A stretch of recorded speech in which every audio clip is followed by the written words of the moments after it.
మరునాడు మా ఇంటావిడికి వంట వార్పు నేర్పే ప్రయత్నం మొదలెట్టాను.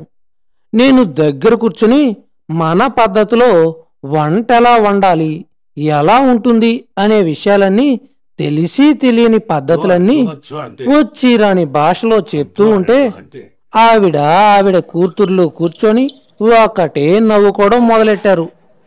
నవ్వితే వాళ్ళ మూతే వంకరపోతుంది. నాకేమనుకుని నా పాఠం సాగించాను. అన్నం సరిగ్గా అత్యవసరం మాదిరిగా వండడం ఎలాగో వాళ్ళకి వివరించాను. ముద్దపప్పు చేయడం ఎలాగో చేసి చూపెట్టాను.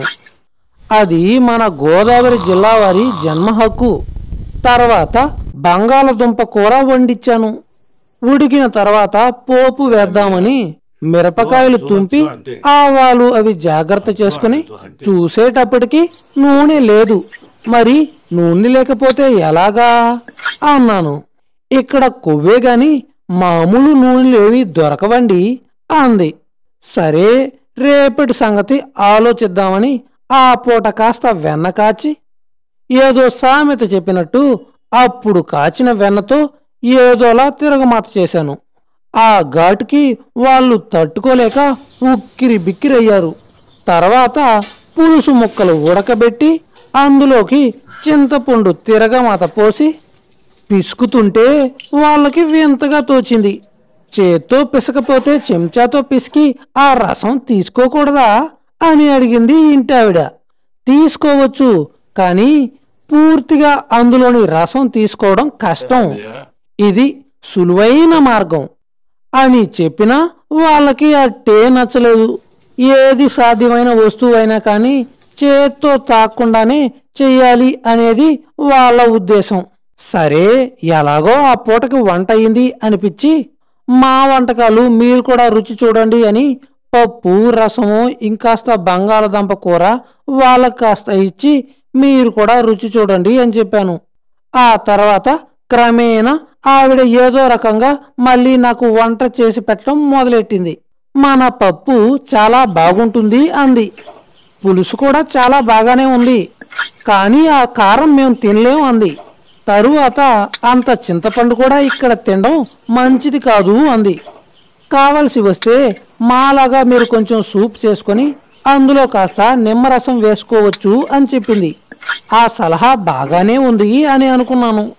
కొన్నాళ్ళు ఎలాగో ఇలా తంటాల పడ్డా మనం అన్ని విషయాలకు అలవాటు పడ్డ వాళ్ళం కాబట్టి మన ఊరగాయల మీదకి దృష్టి మళ్ళింది. మరి ఆవిడ్ని ఏదైనా సలహా అడిగాను, దీనికి ఏదైనా ఉపాయం చెప్పమని. నేను అప్పుడప్పుడు ఇంటికి రాసి తెప్పించుకుంటూ ఉంటాను. ఇవాళ రేపో రావాలి, రాగానే మీకు కూడా కాస్త వాటా ఇస్తాను అన్నాడు. కొత్తగా నేర్చుకున్న విద్య జ్ఞాపకం వచ్చి థ్యాంక్ యూ అన్నాను. మా రాజు నవ్వి ఊరుకున్నాడు. తర్వాత నేను రాజు కాబోళ్ళు ఊళ్ళోకి వెళ్ళి యూనివర్సిటీ చూసొచ్చాం. అది చూసి నేను ముక్తున్నైపోయా. నోట మాట రాలేదు. ఏదో మహత్తరమైన పవిత్ర భావం ఏదో కలిగి స్తబ్దుగా నిలబడిపోయాను. 2 నిమిషాల్లో తెలివి తెచ్చుకుని లోపలికి వెళ్లి రాజు సహాయంతో లైబ్రరీ, తరగతి గదులు, షాలు, సభ జరిగే చోటు, అధికారుల కచేరీ గదులు అన్నీ చూస్తూ ఉంటే ఒకదానికొకటి ఎంతో గొప్పగా కనిపించాయి. ఇక ఆశ్చర్యంతో తలమునకలై ఇంటికి చేరుకున్నాను. ఆ సాయంకాలము నెమ్మదిగా రాజు నాకు ప్రైవేటు మాస్టర్ని కుదిర్చి పెట్టాడు. ఆయన నాతో ఎంతో సావకాశంగా నెమ్మదిగా మాట్లాడాడు. సాధ్యమైనంత వరకు ఎంట్రన్స్ పాస్ అయ్యేలా చేస్తానని అభయం ఇచ్చాడు. ముందు నీకు ఆంగ్ల భాషా పరిజ్ఞానం బాగా కలిగితే తక్కినవన్నీ సులువుగా వస్తాయి అన్నాడు. అలాగే రోజుకు 2-3 గంటలు ప్రత్యేకం ఇంగ్లీషే చెప్పేవాడు. తక్కిన పాఠాలని ఒకరోజు కొన్ని చెప్తూ ఉండేవాడు. ఇలా ప్రారంభించిన చదువు మంచి ముహూర్తం చూసుకోకపోయినా బాగానే సాగింది. 2 రోజుల తర్వాతను రాజు ఒకరోజు ఉదయాన్నే నవ్వుతూ నా దగ్గరకు వచ్చి, గుడ్ మార్నింగ్ మిస్టర్ పార్వతీశం, మీకు ఈవేళ ఈ సుప్రభాతంతోటి ఒక శుభవార్త కూడా అందించాలి అని అనుకుంటున్నాను. ఇంటి దగ్గర నుండి నిన్ననే ఊరగాయల బంగి వచ్చింది. మీ వాటా ఈ సీసాలో ఆవకాయ, ఈ సీసాలో తొక్కుడు పచ్చడి తీసుకొచ్చాను. హాయిగా తినండి అని చక్కా పోయాడు. వాటిని ఎంతో ఆప్యాయతతో చూస్తూ కూర్చుని ఈవేళ ఎలాగైనా వీటిని పట్టించాలి అని నిశ్చయించుకున్నాను. ఆ రోజు స్పెషల్గా వంట ప్రయత్నం కోసం నేను వంటగదిలోకి వెళ్ళాను. మీరొచ్చారేంటి ఈవేళ మిస్టర్ సేమ్ అంది ఇంటావిడ. నేను చెప్పడం మర్చిపోయాను. నా పేరు ఆవిడ పిలవలేక, ఆమె అలా ఉచ్చరించలేక మిస్టర్ సేమ్ అని పిలవడం మొదలెట్టింది. పోనీలేండి, మీ ఇష్టం, మీరు ఎలా పిలిచినా సంతోషం అన్నాను. ఆ రోజున అప్పటి నుండి ఆ ఇంట్లో అందరికీ నేను సేమ్ నయ్యి ఊరుకున్నాను. ఈవేళ మా ఊరు నుండి కొత్తగా ఊరగాయలొచ్చినాయి, అందుకని వచ్చాను. తరువాత కొంత వెన్న కరిగించమని చెప్పాను. ఆవిడ వంట చేస్తూ ఉంటే నేను నెయ్యి కాచాను. వంటంతా అయిన తర్వాత ఆవిడ అన్నీ తీసుకుని వచ్చి నా గదిలో అమర్చి వెళ్ళిపోతూ ఉంటే ఆవిడ్ని వెనక్కి పిలిచి కొంచెం ఆవిడ పిండి ఒక ప్లేట్లో పెట్టి, ఇది మా దేశంలో ప్రసిద్ధమైన ఊరగాయ. మీరు రొట్టె మీద బాగా వెన్న రాసి దాని మీద జామ్ రాసుకొని తిని చూడండి. కొంచెం కారంగా ఉన్నా చాలా బాగుంటుంది.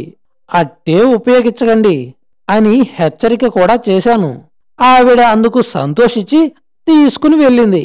ఆ పూట భోజనం హాయిగా మన పద్ధతిన చేద్దాం అని అనిపించింది. ఈ చెంచాలు, కత్తులు, ఫోర్కులతోటి మనం అట్టే భోజనం హాయిగా చేయడం వీలు కావడం లేదు.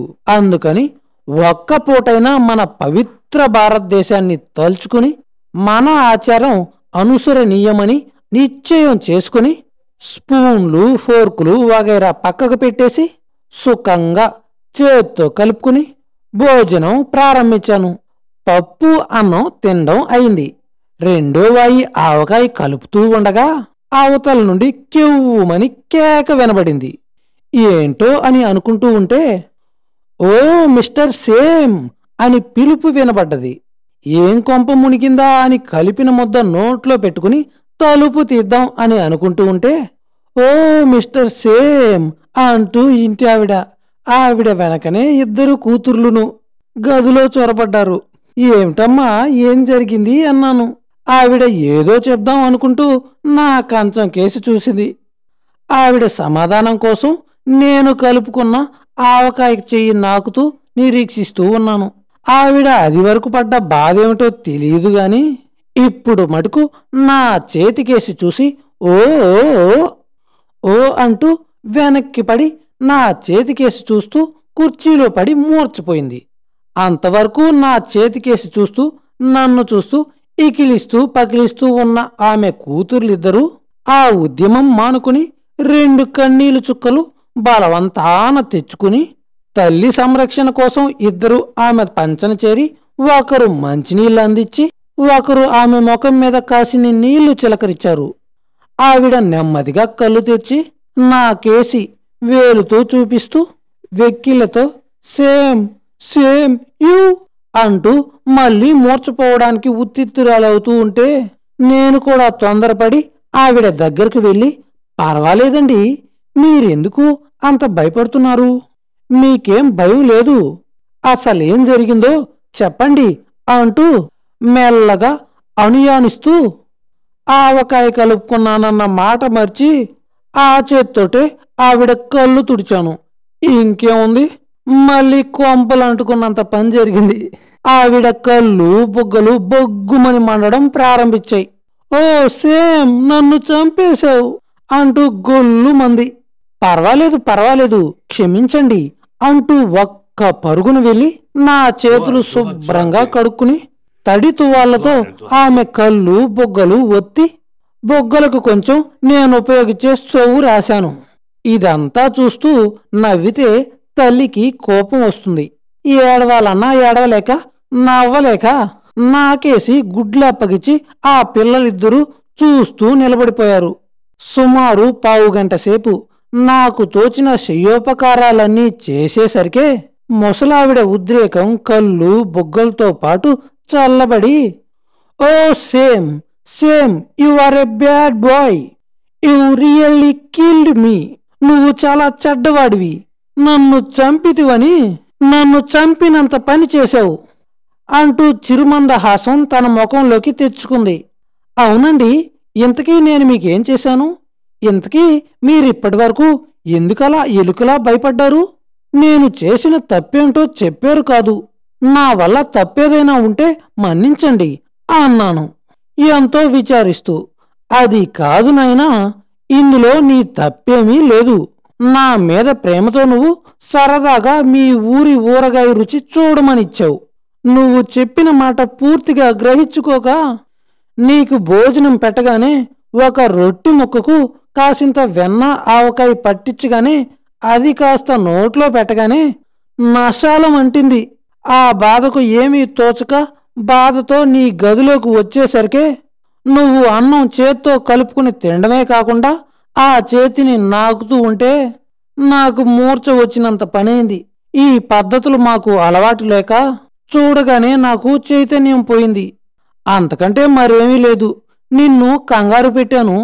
నువ్వేమీ అనుకోకు. నన్ను మన్నించు అంటూ ఆవిడ బయటికి వెళ్ళిపోయింది. వెనకాలే కూతుర్లు ఆమెను అనుసరించి గుమ్మం దగ్గర ఆగి ఒక్కసారి వెనక్కి తిరిగి నన్ను చూసి ఒక్క నవ్వు నవ్వి అక్కడి నుండి దౌడు తీశారు.